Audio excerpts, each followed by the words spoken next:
Hello everyone, I'm Silverraptor and welcome to another Wargame Red Dragon video.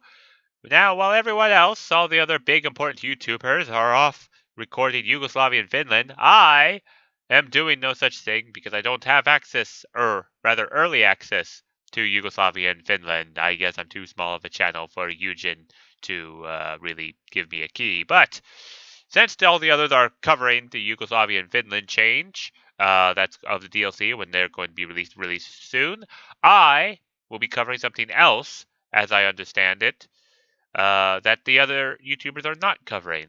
And that is, according to the forums that I've read, Eugen is going to get rid of the Soviet-Korean alliance. So the Soviet-North Korea coalition will no longer be available, and in fact all your decks, I will understand, will be deleted of this coalition the moment the patch comes through.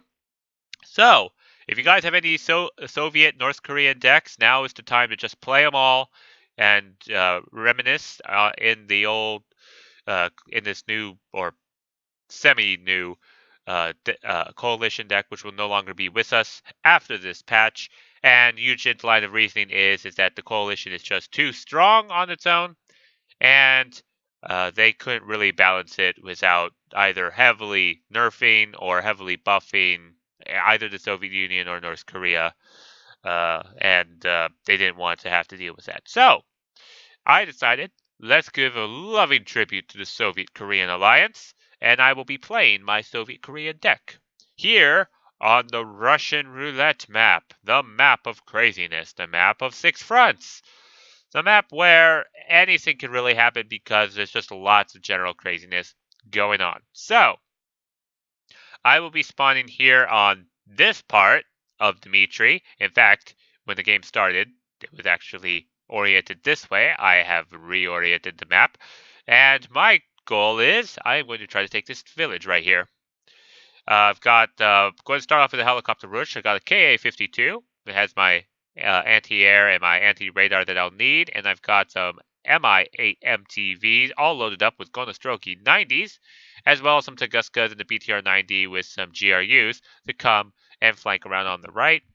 It'll come down this road, and I'm going to try to secure this village, and I'll try to keep as much attention as possible, but given the fact that this map is so huge, I am liable to miss a lot of action, but please bear with me, and we shall begin as it starts. So at the very start of this match, was going to be an SU-24 moving out. He's going to be looking for some seed. Looks like he found one as one missile goes ahead, but he does turn to the left and that's unable to get the other Shinav too. The SU-24 does escape though because it's got excellent ECM. Another SU-24 is coming in, aiming for that. And the other missile goes through and the second one hits, but unfortunately he does lose that. Now, I'm an idiot, because when I saw this village, I'm like, oh yeah, I could totally reach that in time, but I didn't realize that all Blue needed to do was go down this road and they have the village. So, but I wasn't so much of an idiot that I didn't bring recon. This KA-52 alerted me that there was stuff here. So I moved my Mi-8 MTVs over here onto this side of the mountain, and they are actually going to unload my Gonostroki 90s, and we are going to assault on foot. In terms of adaptation to my little bit of brief stupidity, as Dinekkleve, I don't know how to pronounce his name, it's going to use Nick, is going to try to take center, and I'm going to try to take this town. Now, this guy with the Asian letters, I don't want to piss off any potential fan base, he's going to bomb this town because there's a lot of stuff in here, so that was definitely worthwhile, and this will definitely make it easy for my Gonostroki 90s to push forward. Now, over here on the right, there's going to be a push by my team over into Boris to try to pincer off the enemy. Over on the left, not a whole lot of action from the Blue 4 here. They went and got Paul. They seem to be mainly going to be engaging here on this mountainside against this front here. And then there's a massive push building up against on Constantine. And then here, the enemy is actually pushing forward into Elena. They're trying to take that out. And with some infantry in here, some U.S. Marine 90s, there's not a whole lot. I mean, these C-55s are going to have to do their best to try to hold off the U.S. Marines. But I didn't like that. So I brought insurance as a B-5. And I'm going to aim right there where the infantry are. As soon as he drops his bomb, he goes and makes off. The infantry see this bomb coming and they go, oh crap, let's try to get away from it. But let's go with neutral for a second. Absolute carnage. So that was about 6 squads of US Marines and about 6 squads of LVTPs that are dead. Now over on the right, both my Tunguskas have been taken out by ATGM as a Prowler is flying over. But Asian Lettering decides to shoot it down with an Su-27S, so thank you very much. And now, my Ghost Rocky 90s are pushing forward under the cover of the Mi-8 MTV, and the Ka-52 acting as a spotter for these. Excellent rocket pods with 4 HE power. These will rip to shred any infantry that reveal themselves. I bring up my BTR-90 to also help out in case any infantry come to the edge of this village. And that didn't last long. Now I'm going to split this up into squads of 3. 3 of the helicopters going to here. 3 are going to go over here to get a better vantage point. And as you can see, with the Gunastroki revealing the Magland and all the other stuff, and the rocket pods to back them up, my push is actually going quite successful with just relatively few troops. Gunastroki 90s are actually fairly decent in villages, but their main strength is that excellent 26 AP power missile. But now that they have this town, they're going to launch out their ATGM missile at this Macbeth, and with a 27% chance, does manage to take out the Macbeth. And so far I'm covering this right now, but the enemy has decided to respond with my attack with a whole bunch of helicopters. And with my 2 Tunguskas dead, my Ka-52 is all that's left to try to hold them off with its Igla missiles, or the Gunastroki 90s just pointing their guns up and shooting. So the Ka-52 is going to launch all of its Igla missiles, try to send the crowd a bit. One is taken down. MiG-27 takes out some kind of tank. 2 Thunderbolts are coming in, but the PU from Asian Lettering is coming to take out 1 Thunderbolt. The Su-27 takes out a 2nd Thunderbolt while firing some infrared missiles to try to help shoot down these Chinooks and Blackhawks. As my Gunastroki 90, they're just shooting them what they can. As finally, the Nick gets some Afghanskis into range. I throw my Mi-8 MTVs because they do have a machine gun. And with just a sheer amount of machine gun fire from AK-74s and PKMs, we do actually take out all the helicopters finally. So we have actually secured this town. Now let's look where everyone else is going. Looks like I did another B5 bombing run with stuff right here. And as the push in the Constantine is being successful, all that is left is an Apache trying to hold this off. As the Strela 10M get into range, 1 missile hits.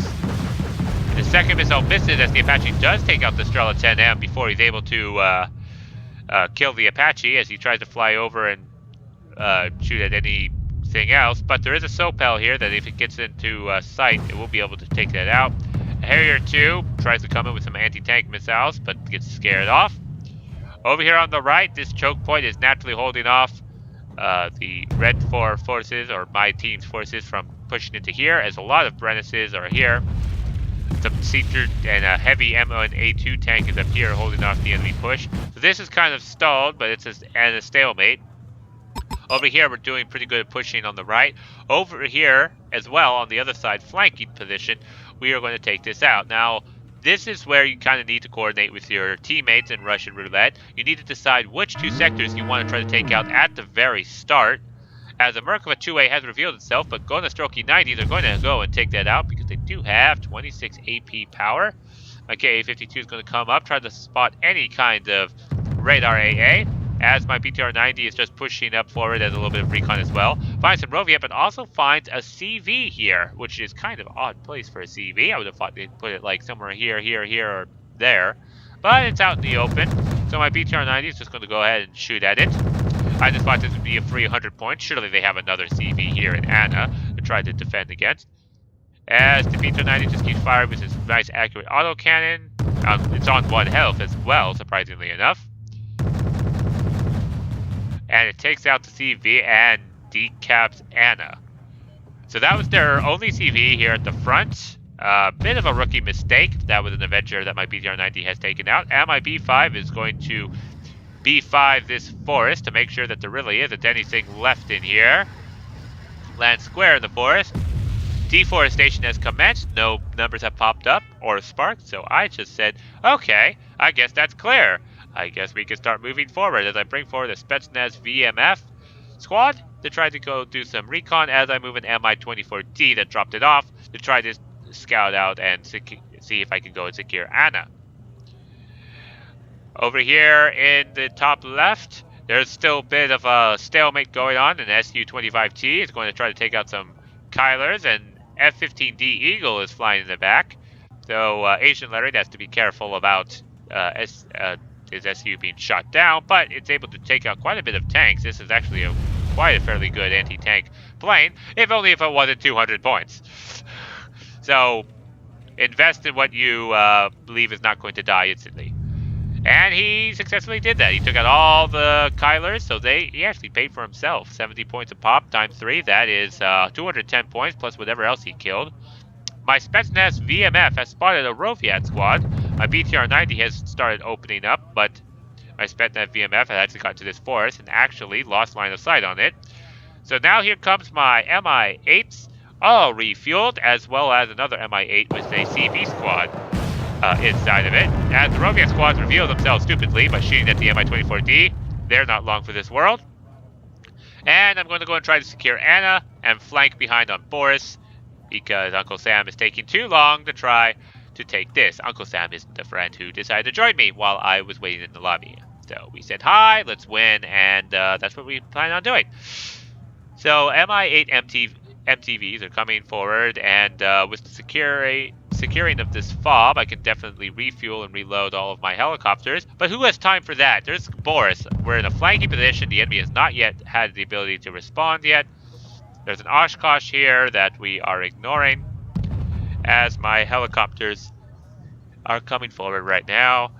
I'm just waiting for my Ka-50 and Ka-52 to get into range before, or get into formation before they actually start pushing forward onto Boris. Right now, a Merkava 3B is right here, as well as a heavy tank right there. I drop a B5, not realizing that there was an anti-tank plane that took out said tank. But let's see if it gets anything. Nope. Absolutely nothing. And my helicopters come by and find the CV on the very edge of the forest, easily take that out, and actually decapped Boris, so now they have no more reinforcements, leaving these Merkava 2B and Merkava 1 basically sitting ducks for everything else that my ally Uncle Sam is going to throw at them. So with his helicopters coming forward, one Merkava 2 is taken out. Missile coming for the Merkava 1. My Akula is opening up. One of those missiles miss. Second one hits as a Mi-24D does manage to hit it on the side and take it out. And we are successfully cleared out Boris with just a few Roviat squads. Nothing too important to worry about. But this top push is also cleared out. Has taken over Constantine, decapped Ivan, and they're on the verge of snuffing out the last of the resistance here as the Su-25T took some fire, has to back off. But with the Machutsins and last bit of infantry are just trying to hold off, betting these are Stinger squads. Oh yeah, how did I guess? So this is once this is capped, and once this is capped, I will zoom out. We will have this entire outer rim of the map, leaving the enemy with just these two sectors and the middle sector that they actually went and invested to get to 20 points. So, people who ignore the middle of the map tend to, as I found it, have a better advantage. I wouldn't say they win more. I don't have statistics, but in the games I've viewed, when my team has ignored the middle of the map, we have usually been the victors. So, haven't played this game enough to really draw that much conclusion. I have decided to suck up the Blue 4 fob because it was so generous in supplying all of the supply. Last little bit of resistance with an LAV-AT. Don't know why that was so hard to pronounce. And basically this is the enemy's last stand up here. But now I need to plan my next form of attack. So I have my BTR-90 squad, and I meant to show this, but this is not transporting the GRUs that it came with. This is actually supplying the VMF 2-man squad. Now, a lot of people don't generally do this, but you can actually load up infantry into any kind of vehicle. I know it sounds obvious right now, but a lot of people don't do it, even though the vehicles are right nearby, and you can actually use them to quickly transport them to the front line. For example, the VMFs do not come in BTR 90s, at least that's what I recall, but this one's now traveling to BTR 90 anyway. So if you have a nice unit vehicle combination, and you really want to do some micro in the long game, you can actually set them all back and behind at your spawn point, drop out all the infantry, have them switch vehicles, and then you can move forward. It's a little bit of a weird long-sided way, but it's a little tip and trick in case you want to be cutesy. Now, this is definitely going to be the huge death zone. This is a choke point with the mountains here and the mountains here. All the stuff is funneled into this area. The only way is to get through is to go through Sergei, but the enemy has definitely got some defenses here in Sergei. So this is going to be pretty well defended off. Some F-15C Eagle that bring in 2 Su-27 PUs. Take down one of the Eagles. They fly past the other one, but they have to try to converge and shoot at anything that they can because they are not going to be getting out of this alive. I'd not even bother evacuating because if I do, they're just still going to be picked off. So I'm going to try to circle around and shoot down this Harrier 2, but he does get stunned and the Harrier 2 gets out. So I do lose the Su-27 PU due to the sheer amount of air superiority fighters, but the Yak-141 does take out another air superiority plane, only to be shot down immediately afterwards by a bunch of these planes that spawned in retaliation. So this is going to be a meat grinder. Some helicopters are trying to sneak around the back here. I just saw for a moment. Hopefully my allies do indeed see that. But I am actually going to be gearing up here on the right. There's all my helicopters hiding behind this mountain. Unknown, the enemy has unknown that this is going to be a lying in wait. I'm moving forward, my Spetsnaz and my BTR-90 forward to try to see if there's any kind of infantry presence as my helicopter assault begins. Knowing that this is such a long distance, what they have brought into this 20-point sector is going to be all they are going to have to defend. Now, I don't want to lead with my K-52 and the Kula. Those are expensive. So I just park them in the back here where the range can take advantage and send these individual helicopters as meat grinders forward to try to reveal what is in here. And I saw a infrared missile. And so there's definitely stuff in here. So I have called in a B5 that was going to doing a holding pattern. And now it has a target ready in mind. So with its 3,000 kilogram bomb is coming in for a bombing run, as the TACOM squad is also revealed right there. So the missile is away, and it gets shot down by 3 Stinger missiles. But the bomb has been released, and a lot of stuff has died. Probably a lot of the Stinger missiles. So, knowing that a lot of that is done, my allies have decided to rally behind my helicopter force and has decided to push forward. I have some BTT-323 Haseon Chung with some Bochong Sus. I love these vehicles. Now, you're probably looking at this and say, what, 40% accuracy and you love these vehicles? Well, actually, when I first loved them, they had 30% accuracy. And the reason why is because they actually have a very, very fast fire rate with those missiles. They actually reduced the number recently from 8 to 4, but they've increased the accuracy. These are an APC with anti-air capabilities, and I have shot down many planes who thought, oh, my ECM can cover that. But nope. These things have such a fast fire rate with their missiles, they can actually fire twice when a plane flies over them. So it was 4, and then if you bring Bochong Sus in squads of 4, you have 4 of these. It's just basically a 4 stack of AA just stacking on top. Not to mention their guns are pretty beastly against infantry. So I'm just clearing off against some Delta Force. The Bochong Sus are actually coming into this town right here. And my MTV, they're helping with some machine gun fire. Now the Bochong Sus, once they get into town, my MI8s are going to ignore the Delta Force. They're going to just fly on forward. And my Bochong Sus are going to try to engage Delta Force. And Delta Force, despite being elite trained infantry, my Bochong Sus are going to put up a hell of a fight. And with the sheer numbers, they should win this. Though the Delta Force has been picking them off one at a time. The accuracy isn't the great, but they are just regular trained infantry with the very basic of weapons. Lots of bullets have been firing. Come on, just kill us. One guy. There we go. Okay, he's dead. And I bring up my MI8 so that to claim this 20-point sector for us.